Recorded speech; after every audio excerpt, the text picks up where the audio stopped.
JamesAllen.com is the online destination to easily design a customized engagement ring and save up to 50% compared to traditional stores. You pick a diamond, whether it's lab-created or earth-created, James Allen has over 200,000 conflict-free stones. Then you pick your ring setting and metal. And if you need some help, they have real-time diamond consultations available, where an expert can walk you through it all. Get 25% off your order at JamesAllen.com code podcast. That's JamesAllen.com code podcast. Diets and workouts, you've done the work, so why can't you get to your goal weight? That's because up to 70% of your weight is predetermined by your genetics. So while you've been told that it's all about your willpower, you're actually fighting your biology. Don't do it alone. Found's Doctor Design program uses medication as part of a treatment plan that targets your body's unique biological needs, so that your body works with you and not against you. Take the quiz at joinfound.com to see if Found's weight loss program is right for you.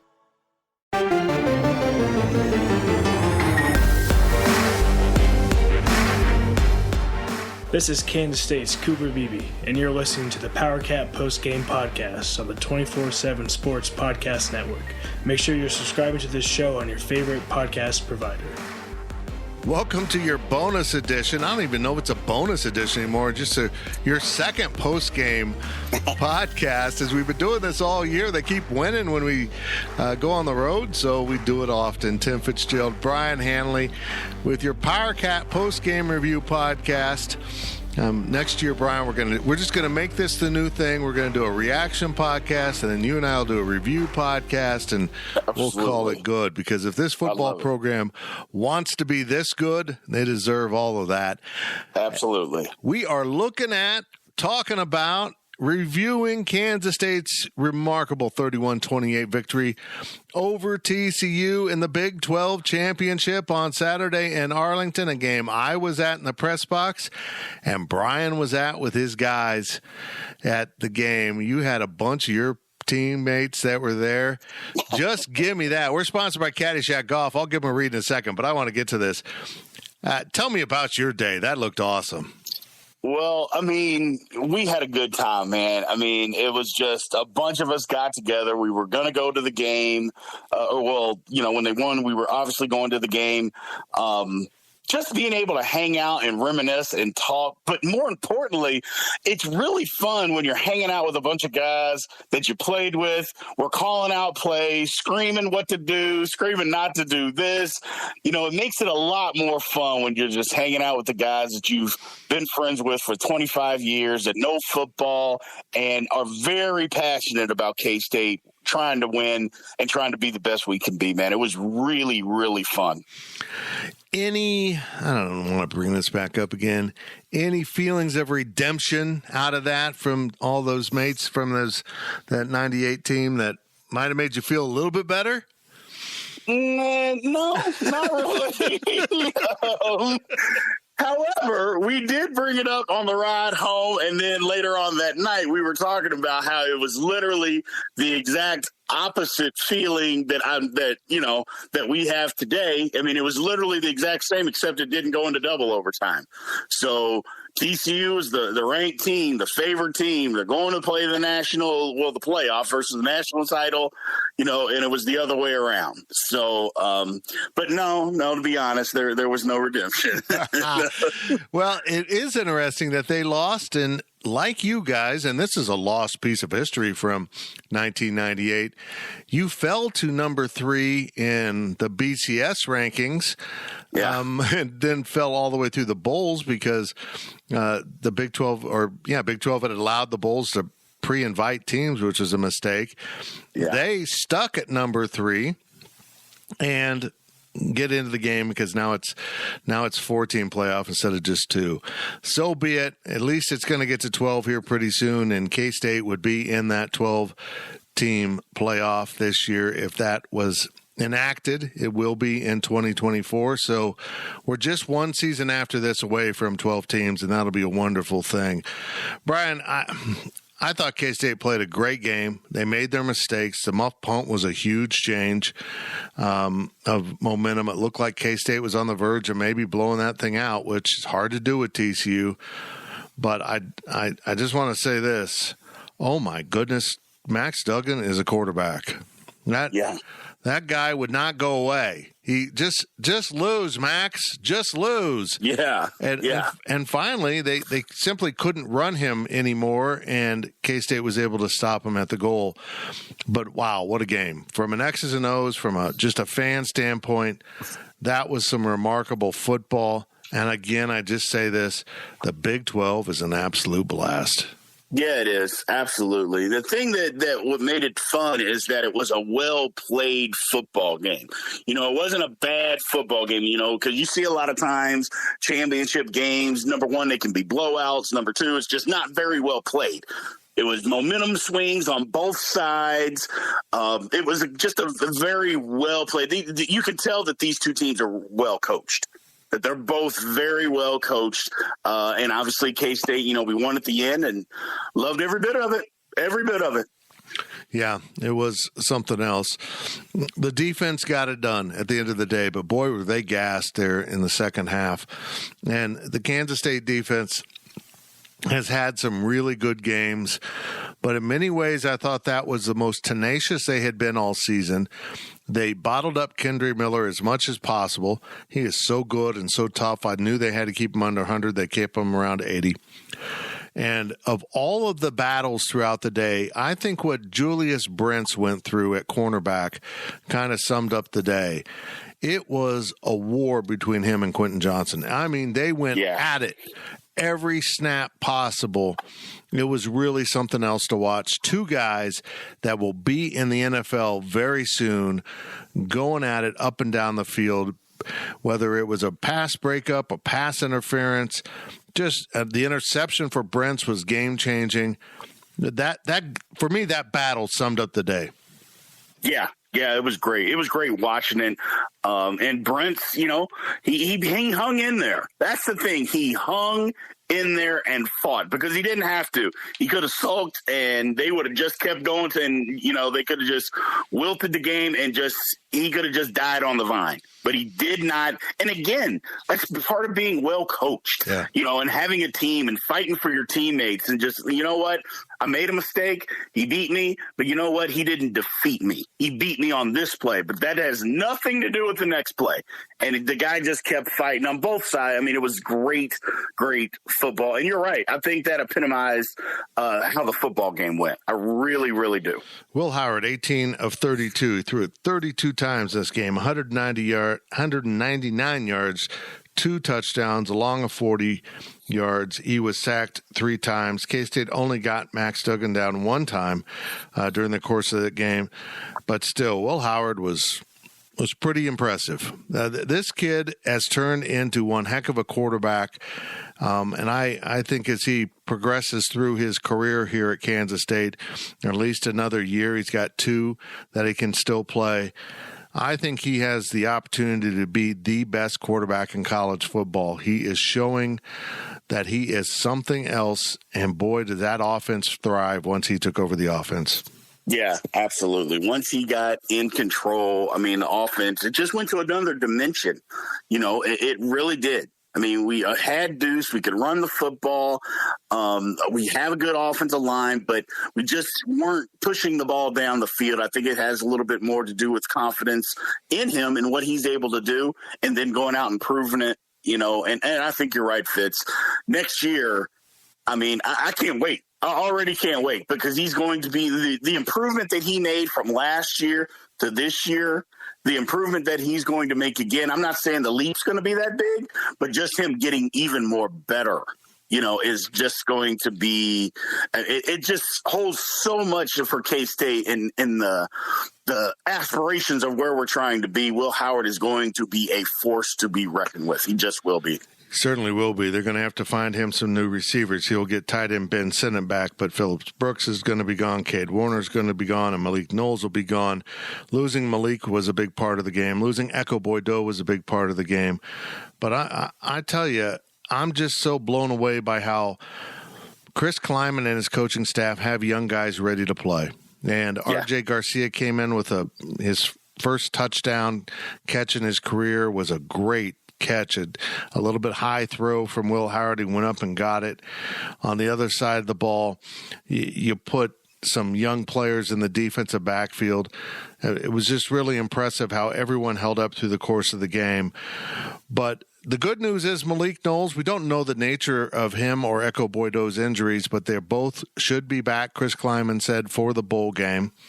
And as we proceed through this, we'll talk some more about the game, but we found out officially on Sunday, it took forever for ESPN to say the words, it was absurd, that Alabama and Kansas State will be the Sugar Bowl matchup.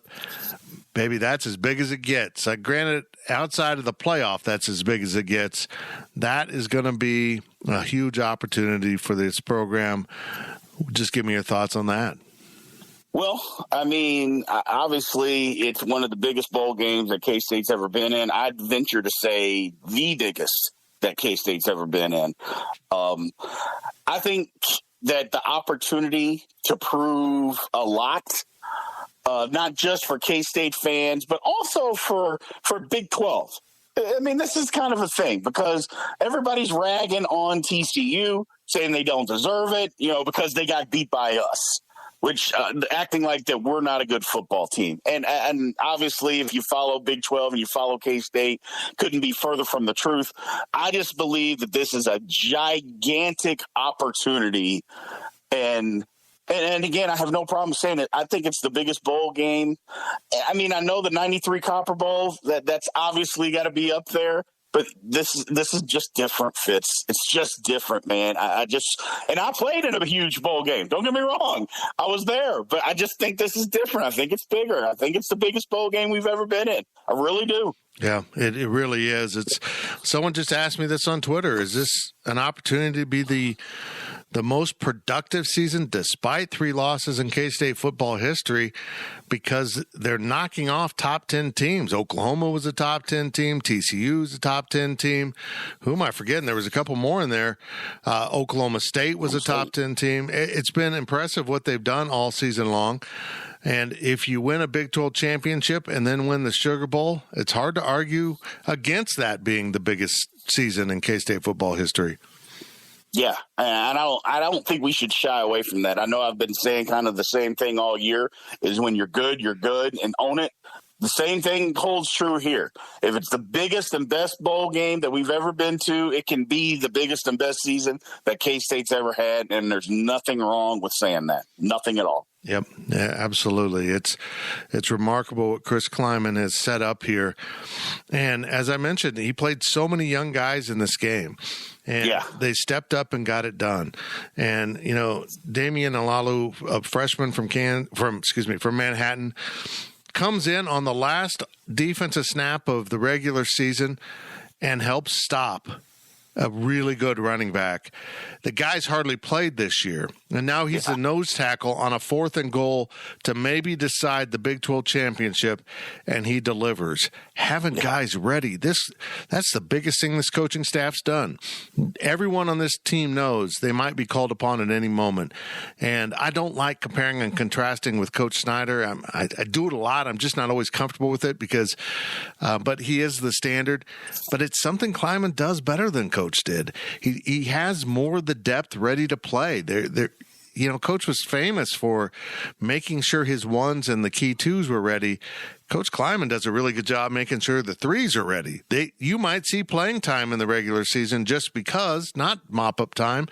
And there he was. He was on the field in a huge moment, and he rose to the moment. It's really just amazing what he's done with this roster and prepared everyone to play.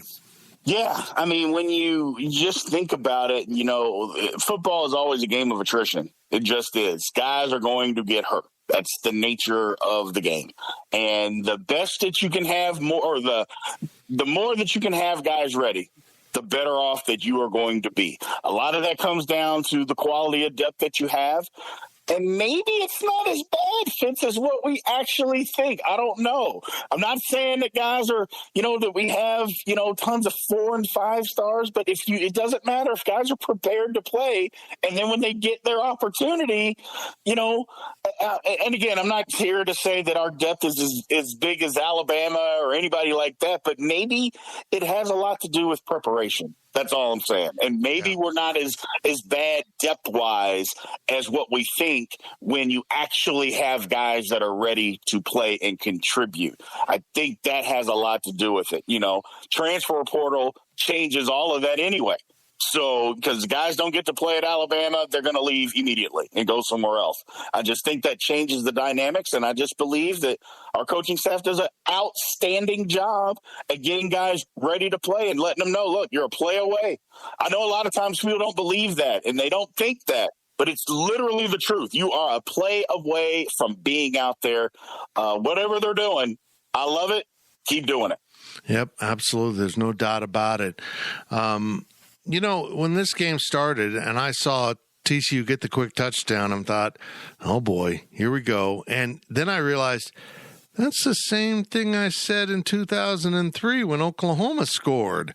Yeah. And it didn't play out quite the same. It's not certainly as dramatic, but one thing that I found eerily similar to that win over Oklahoma in 2003, the Darren Sproles screen and the Deuce Vaughn run had so many similarities in it, and how they got into the open field and nobody was going to tackle him. Didn't matter. Right.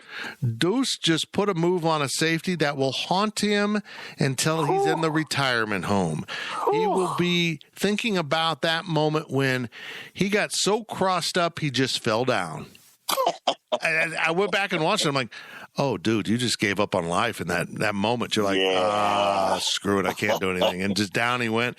And the dude, I'd love to see literally a diagram of Deuce's path on that run, because he runs right at the guy and just does a little half circle around him, whoop, and then angles to the into the end zone to run away. That kid's special. That's just you can't teach that. You just got to have the God-given ability and learn the instinct to do what he did on that play. It was incredible. I mean, he's just a crazy, crazy football player, Fitz. First of all, the play was designed to go to the right on the front side, and he breaks it back because that's where the hole was. So that's number one. He goes to the backside. There's nothing front side. He cuts back, wide open lane. He takes advantage. Then he outruns the linebacker that they were in man coverage, and he's assigned to him. He outruns him. And then literally every defensive back's worst nightmare is Deuce Vaughn in the open field. They said, we will give you $1 billion if you tackle him. He wasn't going to tackle him. Oh. You could have said, if you give him $1 billion to touch him, he wasn't going to touch him. It was absolutely unbelievable. I mean, Deuce Vaughn, he's just that special, Fitz. He really is that special. I don't know what a defensive back would prefer. A guy like Bijan Johnson coming at him as a freight train, or Kendre Miller, and I'm going to run you over, you got to take this on, or you get clowned the way Deuce Vaughn did. I think you'd prefer to get run over and maybe hurt than have your ankles broken and fall down in a heap, just like I'm useless out here. Well, the thing about getting run over, you can get run over just absolutely steamrolled, but if you catch an ankle right or a foot right, you can still make a tackle. If you don't touch a guy and you literally are falling all over your ankles, that is 1,000,000 times worse, just 1,000,000 times worse. I feel bad for the kid, because that'll be a highlight forever. And it's not going to go away. I feel bad for him. Yeah, I don't feel that bad for him. There were some hijinks that went on in that game that. Yeah, you're right. TCU's a little spicy, maybe. Yeah, you're right. You're right. What goes on a football field? I heard from a relative of a player that one of the incidents where K-State was kind of barking back, the dude that threw the swing at Ben Sinnott was spitting on players out there. Come on, man. That's not football. Well, see, here's the thing. If that happened, we're just nice guys, and that's good. We're nice guys, because I can assure you, when we were playing, if somebody spit on somebody, they'd have had to throw us all out of the game, because there would have been a melee. That's just one thing you don't do. There's a lot of things. You can push me, trip me, whatever, slap me. You can punch me. But if you spit on me or spit on somebody's face, I mean, that is about as disrespectful. It's not about as. That is the most disrespectful thing. And I get guys are trying to be in the game. They're trying to continue to play. And a ref's not necessarily going to see that. Because I believe if a ref sees somebody spit on somebody, he's going to throw him out of the game. And he's not going to do anything to the guy that punches somebody back. Because I just believe that men are wired that way. So he must have been doing it away from him. But if that's going on, then you're right. I don't feel sorry for anybody on TCU for being embarrassed. That's ridiculous. Yeah. With all that said, I greatly respect what TCU accomplished this year. I'm not sure I really appreciate the fan base that think it's cool to intentionally injure other players. That's kind of losing focus of what's right in the world. But that is a really good football team. They are well constructed, and I know this is a K-State podcast, and I think they're going to smoke Michigan, brother. I watched Michigan, Ohio State quite a bit this year. I haven't been blown away by either one. They played some close games. I was never that impressed with Michigan until they blew out Ohio State. But I think they're going to be stunned by how physical and relentless TCU is. And I know the Big Ten has been known for that in the past, but I think the Big 12 is now the more physical league. I'll just say it. I bet money line already on TCU. I think they're going to win that game. I mean, I like TCU, but I actually feel the other way. The only reason that I feel that way is because I believe that Michigan can match up physically on the outside with TCU. Inside, it'll kind of be what it is. But if you can match them and play man coverage, which Michigan will be able to do, because they got some guys that can do that, then we'll just see who wins up front. Now, if TCU is better, then they're better. But I know that Ohio State, on their offense right now, they got 3 or 4 guys at receiver that are going to play in the NFL. That's going to happen. And Michigan completely locked them up.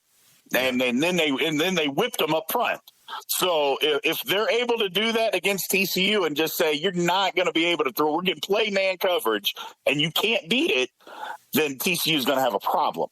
So we'll just see who wins that battle. Now, if they're able to get over their head, then that's a different ball game altogether. I will say that I believe TCU has a receiver that is better than, other than Harrison. They've got better receivers than what Ohio State has. So we'll see. We'll see. I just don't know. It's going to be tough for TCU to stand up physically on the defensive side of the ball, because Michigan, the way that they run the football and the concepts that they run it is, I've never seen anything like it before. Just the way that their blocking schemes, it's just different. But with film study, who knows? Yeah. Who knows? You got plenty of time to prepare. That's right. That's right. Boy, I love college football. There's just nothing, I appreciate the NFL. I know you're a big Steelers fan. I'm a Chiefs fan. My Chiefs lost on Sunday, and I kind of went, that sucks. It's hard to feel bad about anything right now because of what Kansas State accomplished. And we will continue to talk about the Wildcats, what's ahead for Kansas State, the opportunity, not just for K-State, but for the Big 12 as TCU goes into the playoffs. Kansas State goes to the Sugar Bowl, and maybe we'll get into some of the other bowl matchups as we continue on the Powercat Postgame Review Podcast, sponsored by Caddyshack Golf. Make sure you head to Caddyshack Golf. Go check out their stuff. You're going to love their clothing. It doesn't matter if you're a golfer or not. The golfing Willie's pretty cool, but they have all kinds of stuff at Caddyshack Golf. It's caddy with 2 T's, caddyshackgolf.com. Use code GPC on your next order. This is Kansas State's Daniel Green, the leaders in K-State sports coverage. We'll be right back with more of the Powercat Postgame Podcast. Getting the crew together isn't as easy as it used to be. We get it. Life comes at you fast. But trust us, your pals are desperate for a good hang. And when they hear you stock the party with drinks from Drizzly, they'll be banging down your door. Let Drizzly, the go-to app for drink delivery, take care of the supplies. All you need is an excuse. It doesn't even have to be a good one. It's your dog's birthday. The loquats are finally ripe. Whatever. With Drizzly, you can compare prices on a massive selection of beer, wine, and spirits and get them delivered straight to your door. which means you can entice the crew to leave their houses without ever leaving yours. Whatever the occasion, download the Drizzly app or go to drizzly.com. That's DRIZLY.com today. Must be 21 plus, not available in all locations. My days working and taking care of my little ones can be a lot. I checked out care.com and it was so easy for me to find local, experienced, and background check sitters. Finding our babysitter was way more affordable than I thought. Care.com makes it super easy. Search for qualified candidates. You can view their profiles, read reviews and ratings, check their availability, send messages directly, get the help that you need. Care.com should be every person's go-to. This is Kansas State's Felix and Yudika Uzama. Welcome back to the Powercat Postgame Podcast on the 24/7 Sports Podcast Network. We continue now on the Powercat Postgame Review Podcast, your follow-up to the follow-up. We did one with Cole Carmody and Michael Goins from a hotel room in the Arlington area. We were up in Irving, Las Colinas, and now we have our guy, Brien Hanley, an offensive lineman on the 97-98 K-State teams from his home nearby in Frisco. Brien, when Kansas State lost to Tulane, what did you think would come of this season? Honestly, I mean, I'm just like everybody else. I thought, man, Tulane's not very good. I know they're well coached, but Tulane's just not very good, and we can't put together an offense that can score more than 10 points. I go, this is not going to be a good season. I thought at maximum we were going to go 6-6. That's just what I thought. I thought if we can't do more than this against Tulane, then by golly, we're not going to beat a whole lot of the teams in the Big 12. I just thought, hey, if we can get to 6-6, that'll be great, which it wouldn't have been great. But I thought, hey, we're not any better than that. So those were my thoughts. Immediately fall in the game, and then, that's just what I thought. I'm just being honest, and I think there was a lot of people that kind of thought the same way. Even though I knew we had potential to be really good, I just saw the game, and I thought, well, we're not as good as what I thought. Yeah, I agree. I thought 6-6 was, probably what they were looking at. I knew I knew Tulane was good going into the game. We talked about it, how well coached they were, and that they were going to be problems. I had no clue they were this good. And of course, they made it to the Cotton Bowl as the group of 6, what is it now? Team that made it into the New Year's Six. They earned that by beating UCF and the American Conference Championship, and they'll play USC. And that I'm intrigued by that matchup. I really am. That's just a completely contrast in styles. And, we're talking about an NFL quarterback, for USC and a really sound defense that's, pretty darn good against the run for Tulane. That's going to be a fascinating game. It really will be. Yeah, I mean, don't be surprised if Tulane wins because USC, as we know, Lincoln Riley refuses to play any type of defense whatsoever. His teams just refuse to do that. They'll score, but I believe Tulane will be able to score right with them, but they'll be able to control the tempo. I do. And they play physical enough defense that USC is not going to be able to score every single time. I'm not predicting that Tulane will win, but don't be surprised if they do win. I just wouldn't be surprised if they win that game. Yeah, I'm with you. Meanwhile, Kansas State will play, of course, Alabama in the Sugar Bowl. It's hard to evaluate this game just, a couple days after the championship games were played because we don't know who's playing for Alabama. I put up a daily delivery video about this earlier today, and we're doing this, of course, on Monday. Alabama will field a team representing its school. It's not up to K-State to worry about who isn't playing. That has Alabama on the jersey, and Kansas State will have a team with Kansas State on the jersey. Those are the players that the school can put out there. And I don't care if it's injury or absences, you don't make it through a season with all your players. And if you recruit these guys, that's the price you have to pay. You get a great benefit from them, but maybe you're going to lose a bowl game here and there because guys will opt out. Just give me your feelings on the opt-out process as a former player and when it's appropriate to do so, when it's not. Just give me your overall feelings on that.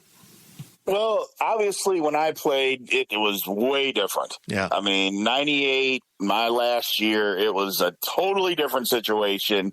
And so nobody opted out. I mean, there was no thought of it, no hint of it, nothing. Everybody played till the very last game if you were healthy. That's just the way it worked. Things are a lot different now. I'm not saying it's right or wrong. I'm just saying it's just different. And to me, I'm a guy that plays, because my whole thing with people that opt out is like, well, where do you draw the line? Okay, you lost 3 games and you still have 4 games left in the season. Do guys opt out then? And we've seen from time to time a guy will opt out in the middle of the season and just be done. Or say the worst is jumping into the transfer portal, but that's a different conversation for another day. But the whole opt-out process, I don't like it unless you're a guy that, you know what, I'm guaranteed to make this, this, and this. I mean, if you're a 2nd, 3rd, 4th round pick, don't you want to become a 1st round pick? The only way you can do that, there's one thing that having a good pro day, but you know what? What if you're going against a guy in a bowl game that's projected to be really good at the next level? Don't you want to go beat him and go compete with him? So I think we leave out that part of it, the competitive part of this whole process gets left out of that. And I think it needs to be a bigger process. And I think if NFL scouts looked at it and maybe put more emphasis on it, I just believe that more guys would start playing in these games versus opting out. Yeah, I agree. If you're worried about injury, look, if you're a top 5 guy or even maybe a 1st round guy and the game doesn't mean much, I get it. I mean, money's money, career's career. I also think it says a lot about someone when they back down from a challenge. When they opt not to play, it kind of sets an alarm bell off in my head. I don't think K-State will have anyone opt out to prepare themselves for the draft. I just don't see that. Julius Brents isn't doing it. Daniel Green isn't doing it. Who else that's a senior? And now we get into the juniors. BB's not doing it. Deuce Vaughn's not doing it. And the only one I'm worried about is Felix. And here's why. He's been dinged up all year. And when I saw Felix come in the postgame, that dude could hardly walk. I mean, he was gimpy.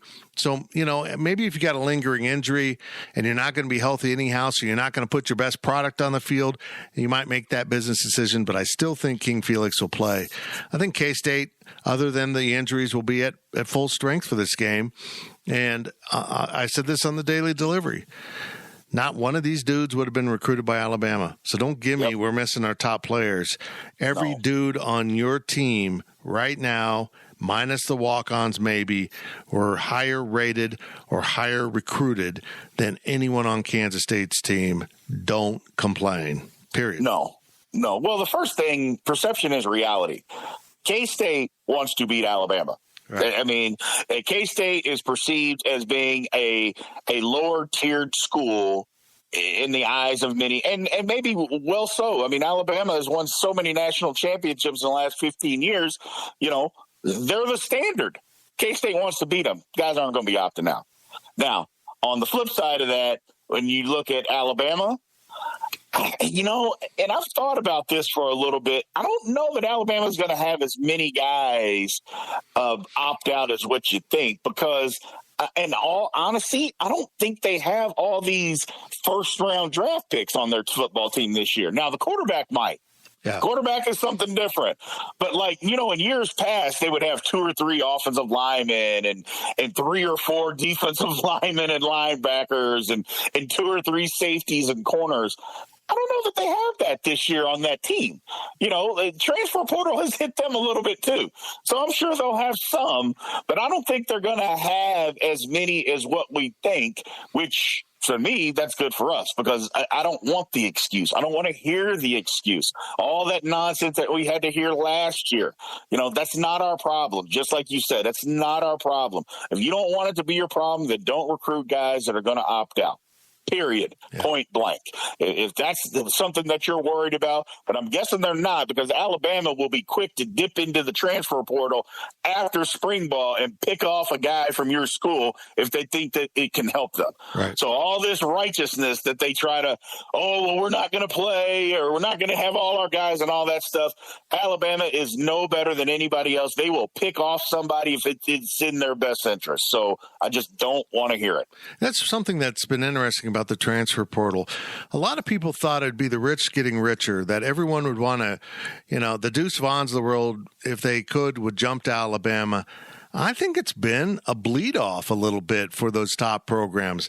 If I recall correctly, and I'll be blunt here, I'm a little mind numb today after the weekend. I think I saw an Alabama offensive lineman, a starter, went into the portal today. So the portal's open for the first day. It's been kind of chaotic around college football. I know K-State had 3 backups go into the portal, including quarterback Jaron Lewis, which I'm all for you, young man. Thanks for 4 years of providing depth and playing at times, but go have fun, go have some success.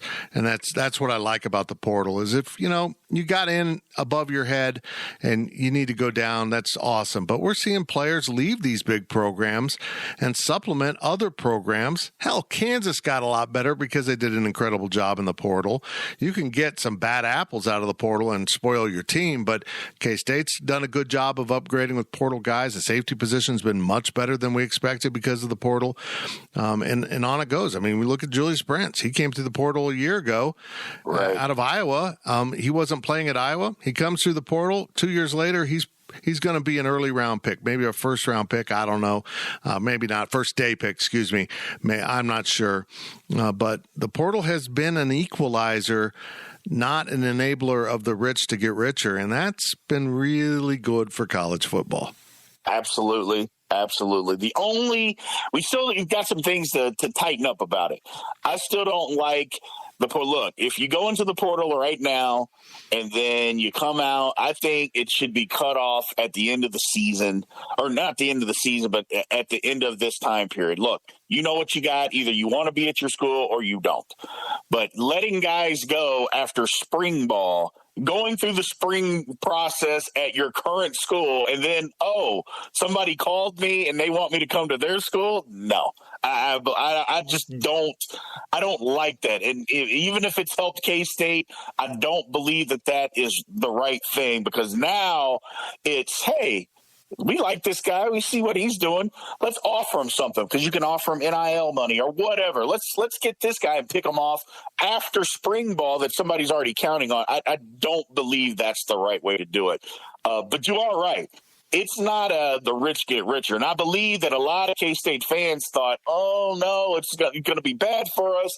And my thing was, all it's done for us, and for a lot of teams, you just have to build your roster every year. Right. And it's no different than, it's not professional. I'm not saying it's professional, but it's kind of like a professional team. You got to put pieces together every single year. So you're going to have a different team based on, the new guys that come in. And look, whether we want to believe it or not, it's Manhattan, Kansas. And while we love it, it's not the most ideal place to live. So, but it can be for a college kid.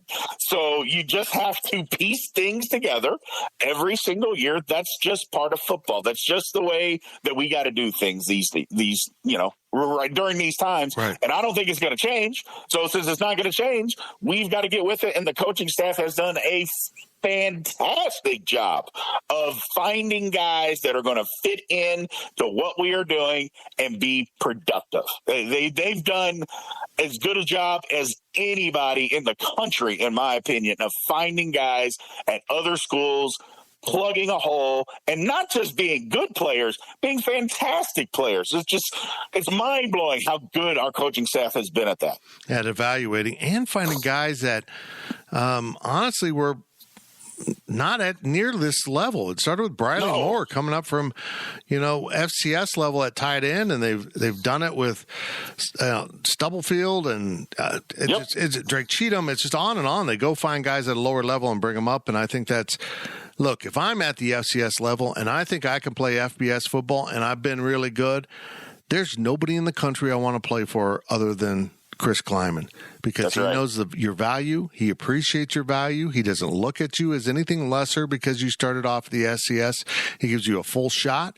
He brings you in. He makes you part of the team. And he just integrates those guys in.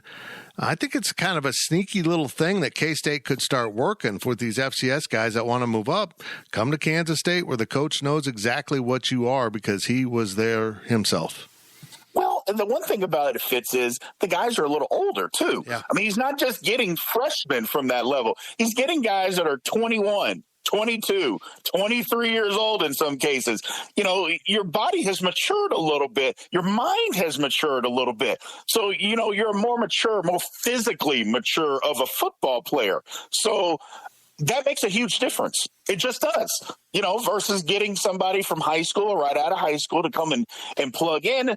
Being physically ready to play is a huge amount. Now, if they're already playing at the FCS level and they're playing well and they're that old, they can play at the FBS level. They just can. And we're just doing a great job of finding those guys that, number one, are locker room guys, because I believe that's how they evaluate it. Are you going to fit into our locker room, and can you help us win? And are you going to be a good person on campus? I just believe that's how they look at it, probably in that order. And we're just doing a great job of doing that. Coaching staff needs to be commended for that. Yeah, they certainly do. You know, one of the things that's changed about my job in the last few years with conference realignment, you know, we talked about the transfer portal. That's a big change for the entire college football landscape. I've been sitting here refreshing on the TV ratings page, waiting for it to update because I'm really curious. And we're taping this, it's 4:45 on Monday right now.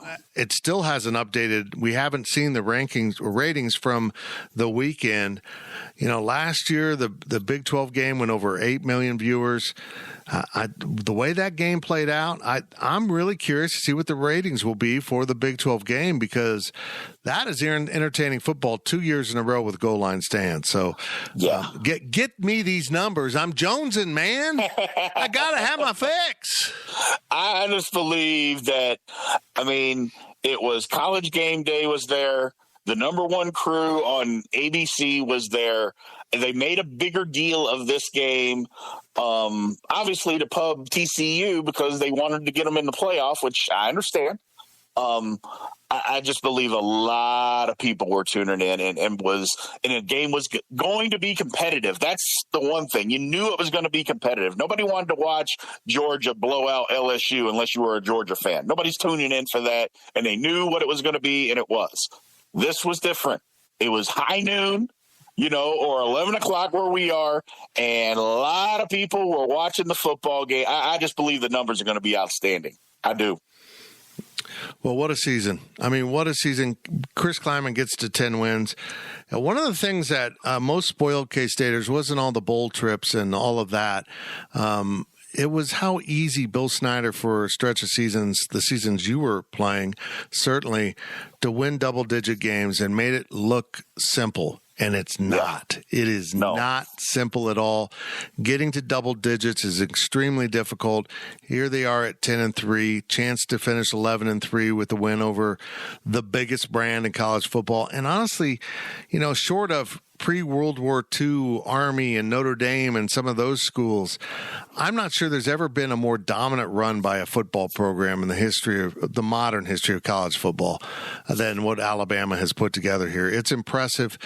Nick Saban's done a marvelous job. So to get an opportunity to take a crack at that, that's pretty huge for a program like Kansas State. Yeah, absolutely. I mean, I've been watching college football and paying attention to it for a long, long time. And you haven't seen this type of a run. You've seen teams be dominant, even Nebraska when they were dominant, or Miami when they were dominant. It was over a longer stretch of time, you know, of dominance, and then it ended. So, and it went the other way quickly, where that hasn't happened with Alabama. You know, I know things are different and times have changed, but I just haven't seen that kind of dominance, you know, in this sport at all, ever. And to be able to, just what you said, to be able to take a crack at it, I love it. I love it for the guys. I love it for the program. The difference, and people ask me this all the time, and I talked to a lot of people that were listening online at the game on Saturday, and they kind of asked me some questions, and I just said, look, the talent difference was different when I played. We had I shouldn't say all the talent, but we were just as talented as the most talented teams in the country. That was without question, and it was just a fact. So getting to those wins and 10 wins, 8 of them were because we were more talented than the other team. That's just a fact. Now, doesn't mean you didn't have to play. Doesn't mean you didn't have to work hard, but we were more talented. Things are a little bit different now, where K-State is a talented team right now, and they absolutely are. I don't know that they're always the most talented when they step on the field, but the bottom line is when you mix that with coaching, experience, work ethic, locker room, it can make you a really, really good football team, and that's what Kansas State has right now. Absolutely. I totally agree with you. One final thought from you. I want your opinion on the safety forward pass fumble call on Max Duggan. Look, his arm was going forward. I'm all with that, but he wasn't trying to pass. He was holding on to the ball. Absolutely. But even if you want to call it a pass, the ball traveled from his hand backwards. That's right. I don't have any idea how that's a fumble. I understand his arm's going forward. I understand that's what the official saw, but if your arm's going forward and the ball goes backwards, that's called a backwards pass, and it's a fumble. I have no idea what they ruled, and I hope I get clarification on that because I think the officiating crew royally screwed that one up. Well, I mean, and I'll just be honest. Any clarification that you get that doesn't say that's a fumble is full of it. It's ridiculous because, first of all, I've never seen a play like that. I'll go out there and say that. I've never seen the ball get hit from the front where a quarterback's going to pass. It does not leave his hand. And ends up, it was almost like a blocked shot. Right. And it goes backwards. Well, a blocked shot is still a blocked shot if it goes backwards. And that's exactly what happened. And if you slow it down, which I've slowed it down, there was a zero possibility that he was going to throw that football. He was not going to throw it. He was going to hold on to the football, and it got knocked out of his hand because if you slow it down, his arm slows down. And he's going to bring the ball down, and then it gets knocked out of his hand. That's a fumble. It's just a fumble. You can't – just because my arm's moving forward doesn't mean I'm throwing the football because he didn't. His arm was moving forward, and he wasn't throwing the football. You could see it. He almost started to tuck it down. It just got knocked away from him. It was a fumble. It was an incredible play. And, K-State would have gotten the ball back. They would have had to punt from the 20. They probably would have gotten the ball back about exactly where they got it after they punted and ended up scoring a touchdown. But if they'd done that with 2 more points, we would have never had an overtime. That's right.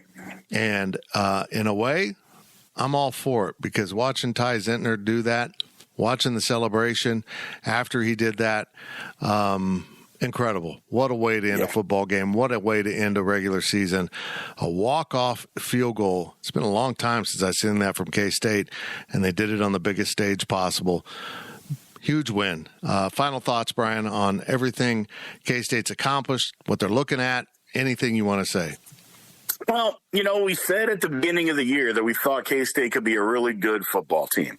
Really good football teams find their way even through adversity and are able to win championships. You're defined by overcoming adversity and winning championships.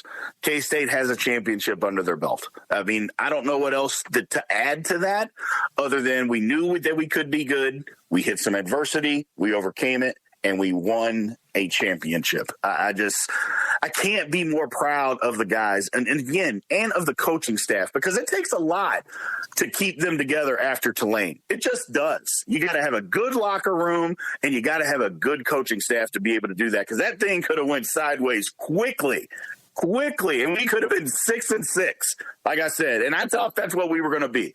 But they held it together. They went back to work. They understood what they needed to do. They did that. And we're just a better football program because of that. And I think that's the testament of the coaching staff, Fitz, is we're a better program because when you're not as good a program as what K-State is, you don't win the championship starting off the season the way that you started it off. Even the first couple of games that we won, we just weren't great. We just weren't a good football team. So that's what I really wanted to say is I've been on the coaching staff previously. I've given them praise. I think they're on their way. I think the program is on its way to who knows where. And I think this was a good launching point. We got to keep going. We can't slow down. We can't stop. We can't say, hey, we made it, because we haven't made anything yet. But the bottom line is they're champions. And when you're a champion, sometimes it's okay to stand and put your chest out. So they should do that. I'm proud of the guys. Well said, brother. Well said. We'll find an excuse to talk in advance of going to the Sugar Bowl. We'll find a reason to chat again. And I stole this flat out, and I told them I was going to do it. My friends at SiriusXM had me on Monday morning with Ari Timken and Fozzie Whitaker, and one of the producers came up with Klieman for what Chris Klieman has built at North Dakota State and might be building at Kansas State. I'm all in on the Klieman at Kansas State. We will see how it plays out. Beating Alabama would go a long ways to that. That's it for this post-game review podcast. That is Brien Hanley, the former offensive lineman for the Cats, who helps us out as our football analyst. I am Fitz, and our sponsors are, of course, Caddy Shack Golf. It's Caddy with 2 T's. Go check them out, and we appreciate everyone listening. So much more coming from GoPowercat.com. Stay tuned. We got the goods, and we're going to deliver. Thank you for listening to the Powercat Podcast. Make sure you're subscribing to our show at Apple, Spotify, Amazon, or wherever you get your podcasts. Powercat Podcast. All rights reserved. GoPowercat.com.